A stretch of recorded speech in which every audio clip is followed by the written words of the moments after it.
Steven Spielberg has directed over 30 films that have grossed more than $10 billion combined. But here is what most people do not know. The man who gave us dinosaurs, sharks, and aliens spends more time studying other directors' work than his own. These are the 15 films that shaped the most successful filmmaker in history, and why he believes you need to see them immediately.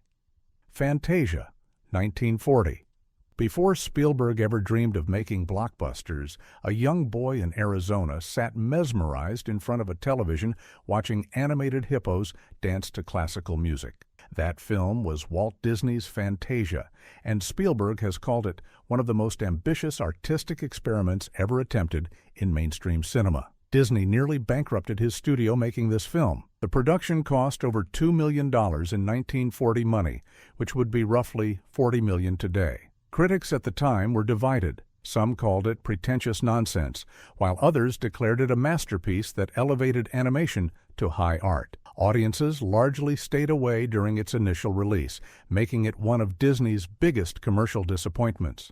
But Spielberg saw something different. He recognized that Disney was attempting to merge two art forms that had never been combined at this level before. The film featured no dialogue, no traditional narrative, just music and images working together in perfect harmony. Spielberg has mentioned that Fantasia taught him visuals could tell stories without a single word being spoken. The influence shows up everywhere in his work. The wonder sequences in Close Encounters, the dinosaur reveals in Jurassic Park, and the magical moments in E.T. all carry DNA from Disney's bold experiment. Spielberg understood that cinema is not just about plot. It is about creating emotional experiences through pure imagery.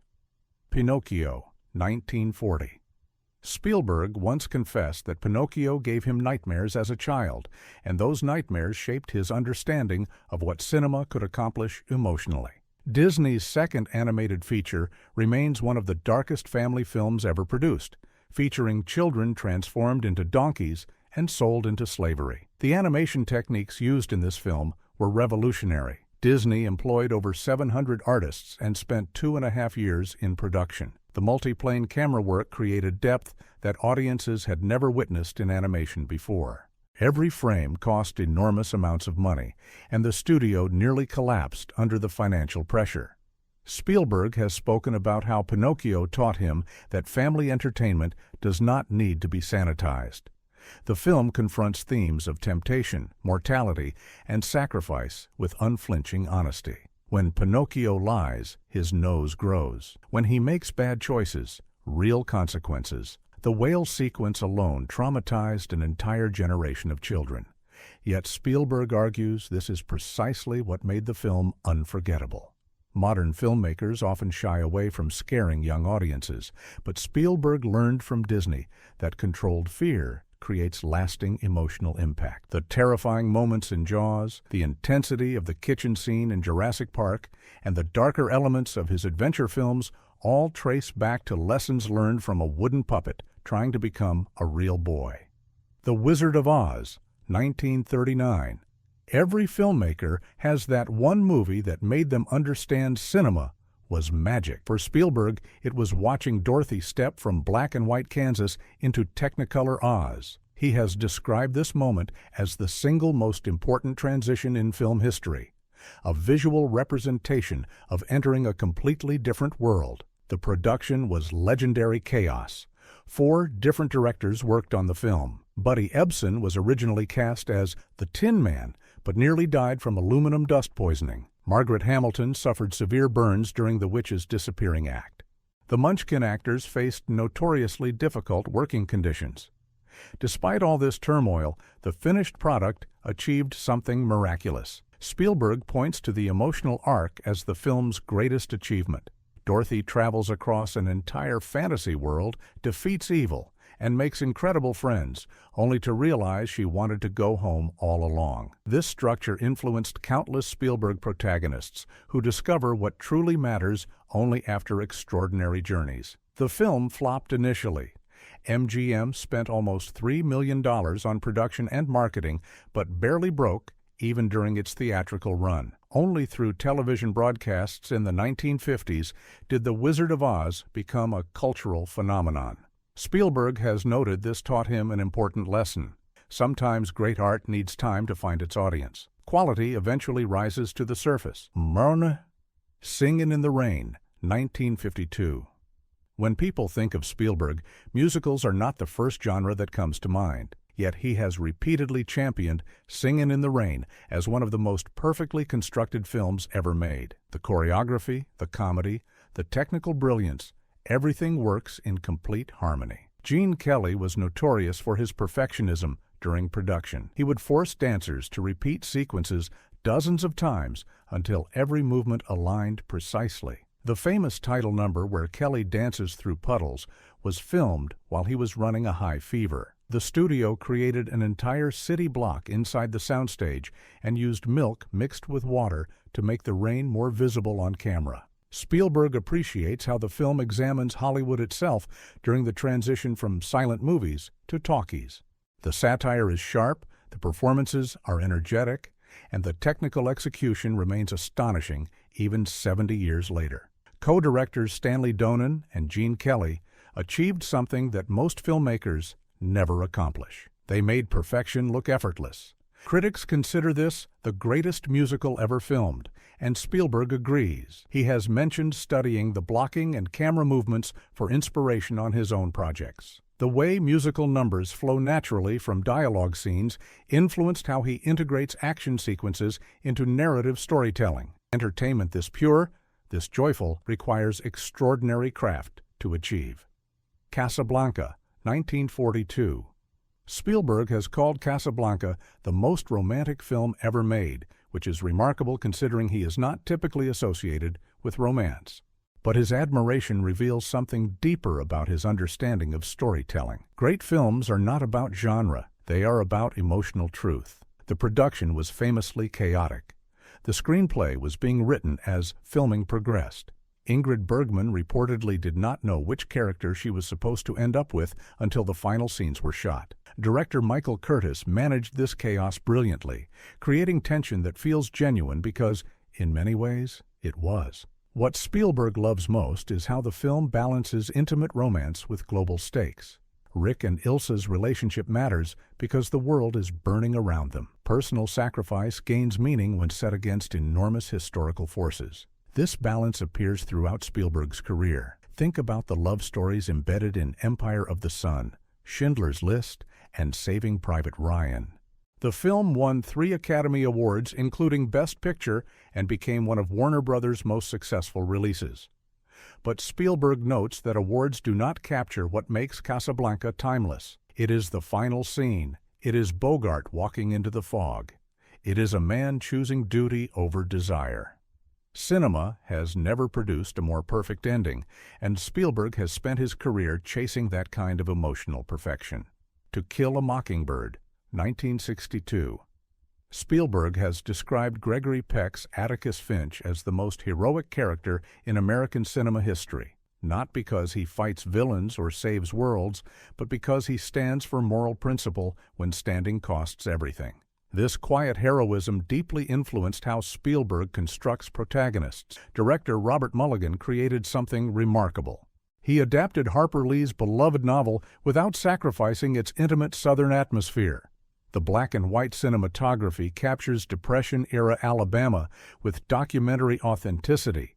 Young Mary Badham's performance as Scout remains one of the greatest child performances ever recorded on film. The film confronts racism during the Civil Rights Movement with courage that Hollywood rarely displayed. Universal Studios worried about releasing something so politically charged, but audiences responded with overwhelming support. To Kill a Mockingbird earned 8 Academy Award nominations and became a cultural touchstone that schools still teach today. Spielberg has spoken about how this film taught him that entertainment and social commentary are not mutually exclusive. You can make audiences feel deeply while also challenging their assumptions about justice and morality. The courtroom scenes, the children's adventures, and the mysterious Boo Radley all serve a larger purpose. Great storytelling illuminates truth. Spielberg learned this lesson early and never forgot it. It's a Wonderful Life, 1946. Frank Capra's masterpiece bombed when it was first released. Critics called it overly sentimental. Audiences preferred darker fare. The film nearly ended Capra's career and sent Liberty Films into bankruptcy. Yet today, Steven Spielberg considers it one of the most important films ever made about the value of ordinary human existence. James Stewart delivers what many consider his finest performance as George Bailey, a man who believes his life has been meaningless. The supernatural element where an angel shows George what the world would look like without him was considered risky for mainstream audiences. But Capra committed fully to this concept, and the result achieved something profound. Spielberg connects deeply with the film's central message. George Bailey wanted grand adventures, but ended up living a small life in a small town. Yet that small life touched countless people in ways he never recognized. Spielberg has argued this is the most accurate depiction of how most lives actually matter, not through fame or achievement, but through daily kindness and ordinary decency. The film only became beloved through television broadcasts when copyright issues made it cheap to air. Generations discovered it during holiday seasons, and it transformed from failure to classic. Spielberg has noted that It's a Wonderful Life proves quality always finds its audience eventually. Sometimes you just need patience. Psycho, 1960. Alfred Hitchcock was Spielberg's most significant influence, and Psycho represents the master at his most daring. Spielberg has described watching this film as a teenager and realizing that rules existed only to be broken. Hitchcock killed his leading lady within the first act. Nobody did that. The production was conducted in secrecy. Hitchcock bought up copies of Robert Bloch's novel to prevent spoilers. He filmed using his television crew to keep costs low and maintain control. The infamous shower scene required 70 camera setups and 7 days of shooting for less than 3 minutes of screen time. Janet Leigh reportedly never took showers again after filming. Critics initially dismissed Psycho as a cheap horror gimmick beneath Hitchcock's talents. They were spectacularly wrong. The film became a massive commercial success and fundamentally changed how audiences experienced cinema. Hitchcock understood that subverting expectations created memorable impact. Spielberg has applied this lesson throughout his career. The opening death in Jaws, the dinosaur reveal in Jurassic Park, and countless other iconic moments demonstrate his understanding of audience manipulation. Hitchcock proved that popular entertainment could be artistically sophisticated.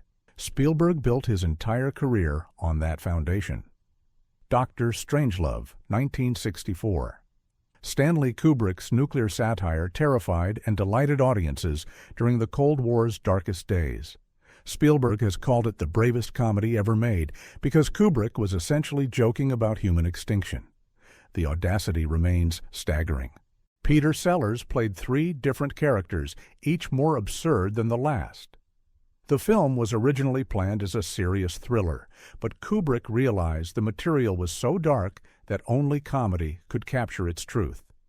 General Jack D. Ripper's paranoid obsession, Major Kong riding the bomb, and Dr. Strangelove's involuntary arm all became iconic images of American cultural anxiety. Columbia Pictures worried the film was too controversial for release. The original ending featured a pie fight in the war room, which Kubrick eventually cut. The studio marketed it carefully to avoid offending military supporters while still attracting anti-war audiences. Somehow, this balance worked brilliantly. Spielberg admires how Kubrick used humor to examine humanity's capacity for self-destruction. Laughing at our worst tendencies does not diminish their seriousness. It makes confronting them bearable. This influenced Spielberg's approach to difficult subjects throughout his career. Even his most serious films contain moments of levity because he learned from Kubrick that darkness needs light to be truly seen.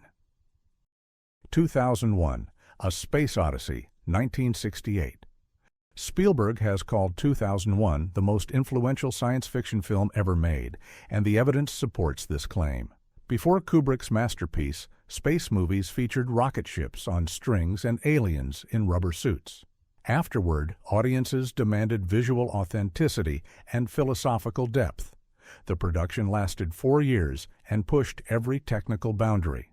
Kubrick invented new camera techniques, designed spacecraft based on NASA consultation, and created special effects that remained unmatched for decades. The budget ballooned to over $10 million, terrifying MGM executives who did not understand what they were financing. Critics were initially divided. Some called it boring and pretentious. Others recognized its revolutionary ambition immediately. Audiences were similarly split, but the film eventually found its following among counterculture viewers who appreciated its abstract qualities. The famous Stargate sequence became a favorite at late-night screenings. Spielberg watched 2001 repeatedly as a young filmmaker and absorbed its lessons about visual storytelling. Kubrick proved that science fiction could address profound questions about human evolution, artificial intelligence, and cosmic significance. When Spielberg made Close Encounters and E.T., he was building on foundations Kubrick established. The wonder, the mystery, and the technical excellence all trace back to one filmmaker's uncompromising vision of what cinema could achieve. The Godfather, 1972. Francis Ford Coppola's crime epic redefined American filmmaking, and Spielberg has never hidden his admiration. He considers it the most perfectly crafted narrative film of his generation, a masterclass in every aspect of cinematic storytelling. The production was notoriously troubled. Paramount wanted to fire Coppola multiple times. Marlon Brando's casting was opposed by studio executives. The budget kept expanding while the shooting schedule stretched. Yet somehow, all this chaos produced something transcendent. Spielberg particularly admires the film's pacing. The Godfather takes nearly 3 hours to tell a story about family loyalty, corruption, and moral compromise. Not a single scene feels wasted. Every moment builds toward Michael Corleone's transformation from war hero to crime boss. The baptism sequence alone represents some of the greatest editing in cinema history. The film dominated the Academy Awards, became one of the highest-grossing movies ever released, and permanently changed how Hollywood approached serious adult drama. Spielberg learned from Coppola that popular success and artistic integrity were not mutually exclusive. You could make something commercially massive that critics also respected. This balance became Spielberg's own career goal, and The Godfather showed him exactly how to achieve it. Citizen Kane, 1941. Orson Welles was 25 years old when he made what many consider the greatest film ever created. Spielberg has spent his entire career wrestling with this achievement, studying how a young director with no experience could produce something so technically and narratively revolutionary. The innovations are well documented. Deep focus photography allowed multiple planes of action simultaneously. The non-linear structure influenced countless filmmakers afterward. The performances captured naturalistic dialogue decades before this became standard practice. Welles essentially invented the modern film grammar that directors still use today. But Spielberg is most fascinated by the story itself. Charles Foster Kane begins as an idealist and ends as a lonely man surrounded by possessions that bring no happiness. The mystery of Rosebud drives the narrative, while the real tragedy unfolds through accumulating details. Kane is both villain and victim, a complex characterization that Hollywood rarely attempted.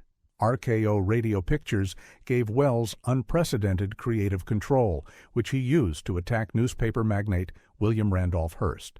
Hearst retaliated by banning all mention of the film in his publications.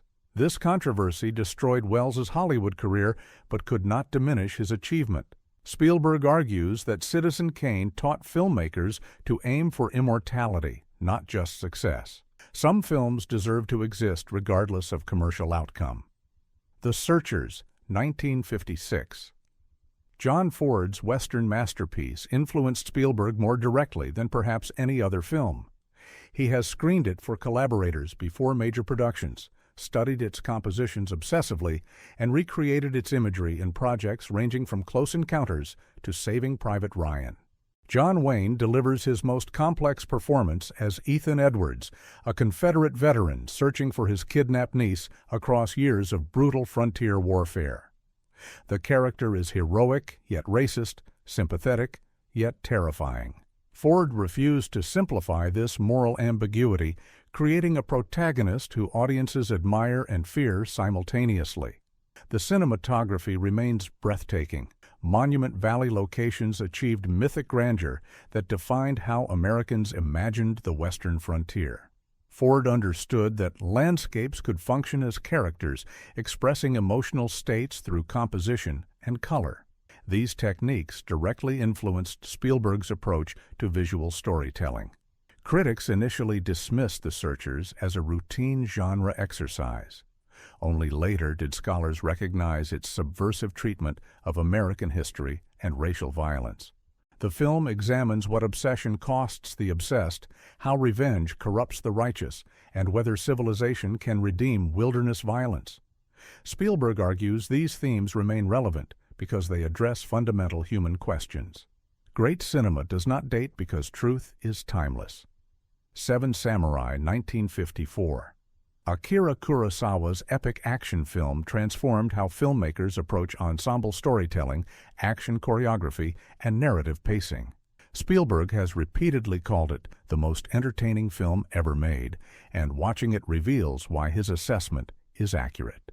The production lasted nearly a year, an unprecedented length for Japanese cinema. Kurosawa was notorious for demanding multiple takes and perfect conditions. Budgets spiraled as he refused to compromise.